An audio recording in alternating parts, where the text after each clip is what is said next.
நம்ம channel join with Janani. இன்னைக்கு நம்ம சேனல்ல என்ன வீடியோ தானே யோசிக்கிறீங்க? இன்னைக்கு 2 minutesல 2 rupees வடை எப்படி செய்யறதுதாங்க பார்க்க போறோம். 2 rupees வடைன்னா கண்டிப்பா யாரும் என்னென்னலாம் கேட்க மாட்டீங்க. ஏன்னா எஸ்பெஷலி 90's கிட்ஸ்க்கு ஏன்னா அது ரொம்ப பிடிக்கும். எல்லாருக்குமே குட்டி குட்டியா இருக்கும், நல்ல கிறிஸ்பா இருக்கும். எல்லாருமே ரோட்டு கடையில வாங்கி சாப்பிட்ருப்போம். எனக்கு எஸ்பெஷலி ரொம்ப பிடிக்கும் எனக்கு அந்த வடை.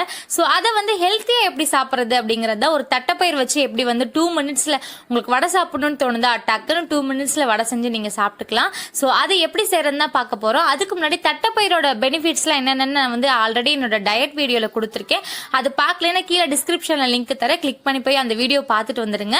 அதுக்கு முன்னாடி நம்ம சேனல் என்ன நீங்க சப்ஸ்கிரைப் பண்ணலையா? So please subscribe to our channel and பக்கத்தில் இருக்க பெல் ஐக்கானையும் கிளிக் பண்ணிக்கோங்க. அப்பதான் நான் போடுற வீடியோ உங்களுக்கு நோட்டிஃபிகேஷன் நம்ம வீடியோஸை தவறாம பார்க்கலாம். ஸோ வாங்க வீடியோக்குள்ள போகலாம்.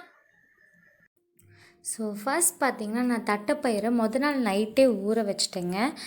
எப்போவுமே நீங்கள் வடை செய்கிறதா இருந்தாலும் எது செய்கிறதுனாலும் நாள் நைட்டே நல்லா ஊற வச்சுக்கோங்க. இல்லைனா மார்னிங் ஊற வச்சு ஈவினிங் கூட செய்யலாம். பட் நான் எப்போவுமே ப்ரிஃபர் பண்ணுறது நாள் நைட்டு ஊற வச்சு பண்ணுறது தான். எப்போவுமே எது ஊற வச்சாலும் நல்லா வாஷ் பண்ணிவிட்டு ஊற வைங்க. ஊற வச்சுட்டு என்றைக்குமே வாஷ் பண்ணாதீங்க. இப்படி தான் நான் ஊற வச்சுருக்கேன். அடுத்து பார்த்திங்கன்னா என்னென்ன இன்க்ரீடியன்ஸ் தேவைன்றது பார்த்தரலாம். நான் ஒரு 1.25 டம்ளர் பார்த்திங்கன்னா ஊற வச்ச தட்டைப்பயிர் வந்திருக்கு. ஸோ இந்த தட்டைப்பயிரை நான் எடுத்துக்கிறேன். அடுத்து என்னென்ன இன்க்ரீடியன்ஸ் இதுக்கு தேவைன்றதை பார்த்தரலாம். ஒரு 6லேருந்து 7 பல் பூண்டு நான் உளிச்சு வச்சுருக்கேன்.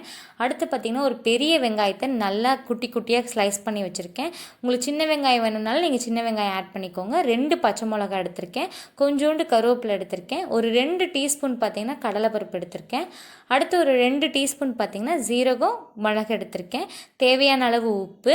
உங்களுக்கு இதில் இஞ்சி சேர்க்கறதுனால நீங்கள் கண்டிப்பாக இஞ்சி சேர்த்துக்கோங்க, ரொம்பவே நல்லாயிருக்கும். பட் எனக்கு இஞ்சி பிடிக்காது. வடை சாப்பிடும் போது இஞ்சி வாயில் தட்டுப்படுறது எனக்கு பிடிக்காது. ஸோ அதனால் நான் அப்போதைக்கு இஞ்சி சேர்த்துக்கல. உங்களுக்கு இஞ்சி ஃப்ளேவர் பிடிக்கும் அப்படின்னா நீங்கள் கண்டிப்பாக இஞ்சி சேர்த்துக்கலாம். அடுத்து பார்த்திங்கன்னா ஃபஸ்ட்டு இந்த மசாலா கரைக்கிற ஐட்டம்லாம் ஃபஸ்ட்டு அரைச்சி எடுத்துக்கோங்க. ஏன்னா நீங்கள் ஃபஸ்ட்டு தட்டைப்பயிறு போட்டுட்டு எல்லாத்தையும் ஒன்றா போட்டு அரைச்சிட்டிங்கன்னா தட்டைப்பயிறு பார்த்திங்கன்னா மாவு மாதிரி வந்துடும். இதெல்லாம் பார்த்திங்கன்னா ஒழுங்காக அரைப்படாமல் போயிடும். ஸோ அதனால் எப்போவுமே இந்த கடுப்படுற மாதிரி இருக்கிற பொருளை ஃபஸ்ட்டு அரைச்சி எடுத்துக்கோங்க. அதுக்கப்புறம் பார்த்திங்கன்னா தட்டைப்பயிறு போட்டு அரைச்சிக்கலாம். அப்போ தான் நமக்கு கரெக்டான கன்சிஸ்டன்சி கிடைக்கும். ஸோ நான் ஃபஸ்ட்டு எல்லாத்தையும் மிக்ஸி ஜாரில் இந்த மசாலா ஐட்டம்லாம் ஃபஸ்ட்டு மிக்ஸி ஜாரில் போட்டு ஒரு 2 பல்ஸ் விட்டு நான் அரைச்சிக்கிட்டேன். அப்புறம் இதில் மெயின் விஷயம் பார்த்திங்கன்னா தண்ணி ஆட் பண்ணிடாதீங்க.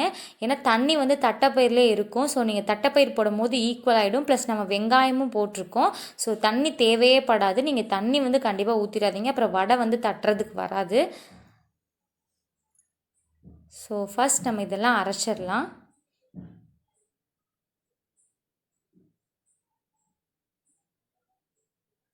ஸோ நான் உங்களை அரைச்சிட்டு பார்க்குறேன். ஸோ இதுதான் ஃப்ரெண்ட்ஸ் இதோட கன்சிஸ்டன்சி. மசாலா ஐட்டம்ஸ்லாம் இந்த அளவுக்கு கிரைனாக இருக்கணும். அடுத்து பார்த்திங்கன்னா ஊற வச்சுருந்த நம்ம எடுத்து வச்சுருந்த தட்டைப்பயிரை போட்டுக்கிறேன். அதை பார்த்திங்கன்னா ஒரு பல்ஸ் விட்டுக்கோங்க. உங்களுக்கு இன்னும் கொஞ்சம் தேவைப்பட்டுச்சு அப்படின்னா 2 பல்ஸ் விட்டுக்கோங்க. அதுக்கு மேலே விடாதீங்க. தட்டைப்பயிர் பார்த்திங்கன்னா ஒன்றும் பாதியாக தான் இருக்கணும். ரொம்ப அப்படியே மாவாட்டம் அப்படியே மசிஞ்சிடக்கூடாது. இதுதான் ஃப்ரெண்ட்ஸ் கன்சிஸ்டன்சி. இந்த கன்சிஸ்டன்சி இருந்தால் தான் வடை தட்டி வரதுக்கு நல்லாயிருக்கும். ப்ளஸ் தட்டைப்பயிர் ஒன்றும் பாதியாக இருந்தால் தான் இடையில கடிக்கிறப்ப கொஞ்சம் க்ரன்ச்சினஸ்ஸாக இருக்கும். ஸோ கண்டிப்பாக இந்த கன்சிஸ்டன்சியில் எடுத்துக்கோங்க. தண்ணி ஆட் பண்ணிடாதீங்க. ஸோ இதுதான் ஃப்ரெண்ட்ஸ் கன்சிஸ்டன்சி, பார்த்துக்கோங்க நல்லா. அடுத்து பார்த்திங்கன்னா வடை சுடுறதுக்கு முன்னாடி கையில் பார்த்திங்கன்னா ஆயிலை நல்லா டிப் பண்ணி எடுத்துக்கோங்க. லைட்டாக ஆயில் தேய்ச்சாவே போதும். அதுக்கு முன்னாடி நான் ஒரு இரும்பு கடாயில் எண்ணெய் சூடு பண்ணிகிட்ருக்கேன். எப்போவுமே நான் சொல்கிறது தான், டீப் ஃப்ரை பண்ணுறதா இருந்தால் இரும்பு கடாயில் பண்ணுங்கள்.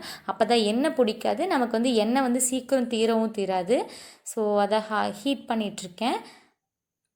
நான் இந்த சைஸில் தாங்க வடை பிடிச்சேன். ஏன்னா எனக்கு பார்த்திங்கன்னா இந்த 2 ரூபா வடை சைஸில் சாப்பிடணுன்னு தான் ஆசை. ஸோ அதனால தான் நான் இந்த சைஸில் பிடிச்சிருக்கேன். யாருக்கெல்லாம் 2 ரூபா வடை பிடிக்குங்கிறத கீழே கமெண்ட் செக்ஷனில் கமெண்ட் பண்ணுங்கள். 90's கிட்ஸுக்கே ஃபேவரான ஒன்று. இப்போலாம் 2 ரூபா வடையா அப்படின்ற அளவுக்கு, 2 ரூபாய்க்கு வடையா அப்படிங்கிற அளவுக்கு இருக்குது. அப்போலாம் ரொம்ப டேஸ்டியாக இருக்கும். அப்படியே வடை வாங்கி சாப்பிட்டுக்கிட்டே இருக்கலாம்னு தோணும். நான் படித்த ஹாஸ்டலுக்கு பின்னாடிலாம் பார்த்திங்கன்னா இது ரொம்ப ஃபேமஸ். நல்லா நிறைய வாங்கி சாப்பிட்ருக்கேன். ஸோ கமெண்ட் செக்ஷனில் கமெண்ட் பண்ணுங்கள் யாருக்கெல்லாம் இந்த வடை பிடிக்குங்கிறது. ஸோ நான் எல்லா வடையும் பார்த்திங்கன்னா தட்டி போட்டுக்கிறேன். எப்போவுமே வந்து டீப் ஃப்ரை வந்து மீடியம் ஸ்லிம்மில் வச்சு பண்ணுங்கள். ஏன்னா அப்போ தான் வந்து உள்ளேயும் நல்லா வந்து வேகும், வெளியே நல்லா கிறிஸ்பியாக வரும். நல்லா பாருங்கள், கிறிஸ்பியாக வந்து இருந்துச்சு வடை. உள்ளேயும் பார்த்திங்கன்னா ரொம்ப நல்லா வெந்திருந்துச்சு, செம்மையாக இருந்துச்சு. நான் இந்த ஒரு 1.25 டம்ளர் பார்த்திங்கன்னா எனக்கு ஒரு 30 வடை வந்துச்சுங்க. உங்களுக்கு அதே மாதிரி உங்கள் வீட்டில் எவ்வளோ பேர் இருக்காங்களோ அதுக்கு தகுந்த மாதிரி குவான்டிட்டி எடுத்துக்கோங்க. நான் வந்து ஒரு 4 பேர்த்துக்கு தான் செஞ்சுருந்தேன். 30 வடம் தாங்க பேருக்கு. ஆனால் எப்படி காணா போச்சுன்னு தெரில, அந்தளவுக்கு டேஸ்ட்டாக இருந்துச்சு. ஸோ நான் எல்லா வடையும் போட்டு எடுத்துட்டேன். இதுதான் அந்த வடை. எப்படி இருக்குது பாருங்கள், செம்மையாக இருந்துச்சு. ரொம்ப க்ரன்ச்சியாக, ரொம்ப கிறிஸ்பியாக, உள்ளே நல்லா சாஃப்டாக, அந்த மாதிரி ரொம்ப எம்மையாக இருந்துச்சுங்க. கண்டிப்பாக இதாங்க ஃபைனல் ரிசல்ட். கண்டிப்பாக இதை உங்கள் வீட்டில் ட்ரை பண்ணி பாருங்கள். ஹெல்த்தியும் கூட, தட்டைப்பயிர் வந்து ரொம்ப ஹெல்த்தியும் கூட. இது கொஞ்சம் வாயுன்னு தான் சொல்லுவாங்க, அதுக்கு தான் நம்ம வந்து பூண்டு ஆட் பண்ணுறது. நீங்கள் ப்ளஸ் இஞ்சியும் ஆட் பண்ணிக்கோங்க, ரொம்பவே நல்லது. பெருங்காயமும் நீங்கள் முடிஞ்ச அளவுக்கு கொஞ்சம் ஆட் பண்ணிக்கோங்க, பட் நான் அதை ஆட் பண்ணிக்கல. இதுதான் ஃபைனல் ரிசல்ட். எம்மியாக வந்துருந்துச்சு. ஈவினிங் ஸ்நாக்ஸுக்கு ஒரு ஆப்டான ரெசிபின்னு தான் சொல்லணும். ஸோ கண்டிப்பாக இதை உங்கள் வீட்டில் ட்ரை பண்ணி பாருங்கள்.